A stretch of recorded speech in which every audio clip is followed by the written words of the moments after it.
Hi, it's me again, Nix, and back-to-back nga itong ating pag-review dito sa Nissan Dasmariñas. And thanks so much again for having us here.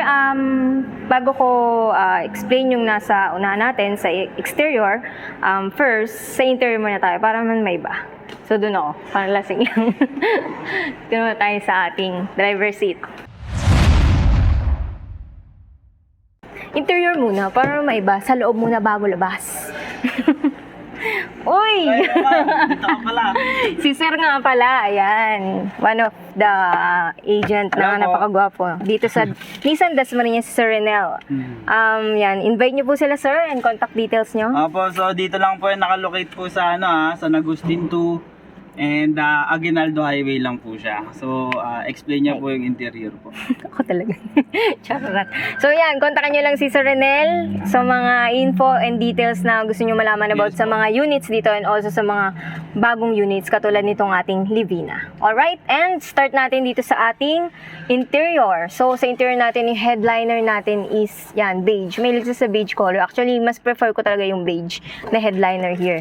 And dito is wala tayong vanity mirror also here, sir. Yun, meron sa passenger seats. So, okay lang naman kasi pag driver ka naman, di ka naman salamin ng salamin. Yung passenger seat lang yung ganun eh. And dito sa ating dashboard, ayan, dito is may flat bottom, but dito is may pagkaumbok and stitches here. Kita nyo naman. And also, we have rear view mirror and yan, meron tayong map light dito. Hindi lang nakabukas yan, pero map light yan.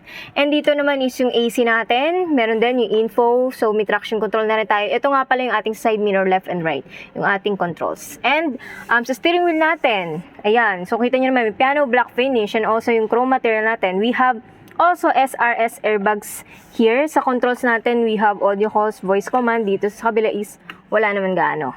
And we have also automatic wiper. Yan. So, kita nyo naman. So, let's check if natitilt siya. Tilt. Natitilt siya yung telescopic. Uy, magaang ah. So, hindi siya mahirap anuhin. Hindi siya mahirap i-drive. Feeling ko lang. Yan. And what else? So, yung ating namang infotainment system. So, yan.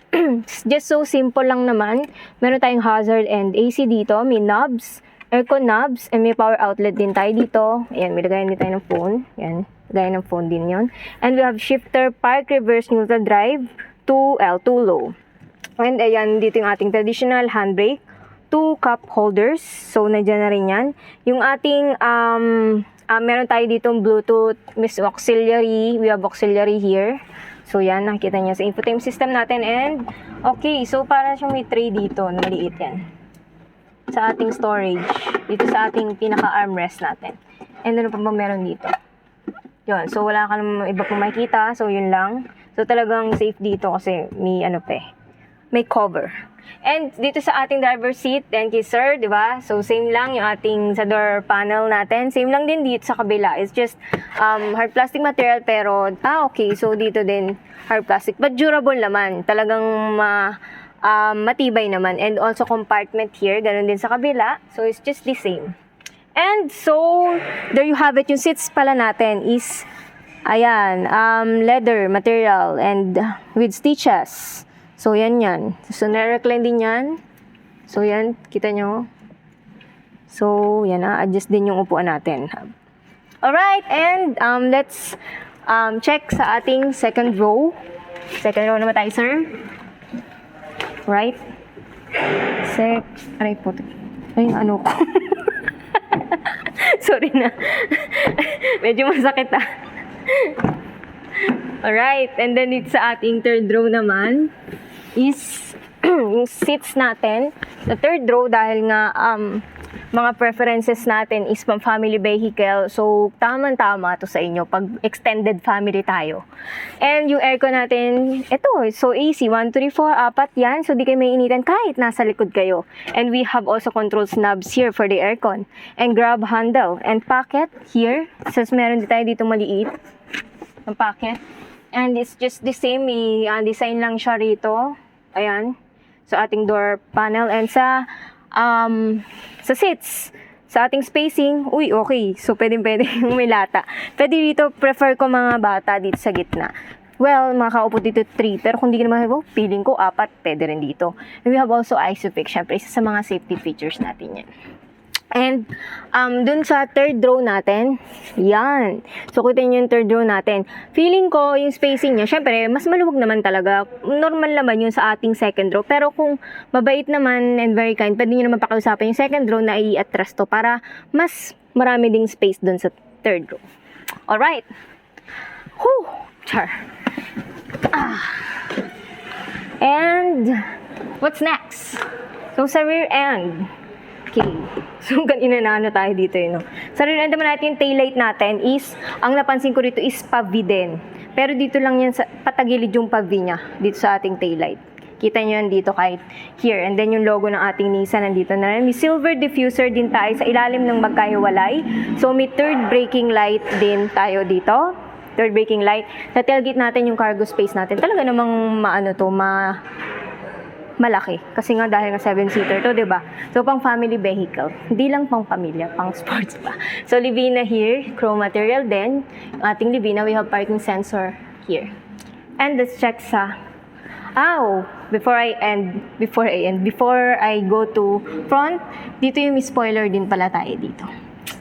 SUV na SUV yung datingan, diba? And what? And then yung ating side profile naman. So kita nyo, ang kinaibahan dito is, yun, meron siyang ilaw din dito. So ito, parang siyang makapagsalamin ka dito. Nakaiba siya no? Hindi siya yung black lang. Kasi parang black lang yung ating side mirror. Pero dito, di ba, naiba yung color niya. Kahit kulay pula to.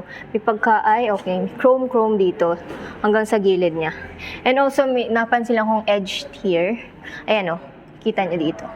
Ito yung pinaka-design niya. And chrome material din yung gamit natin dito sa ating door handle.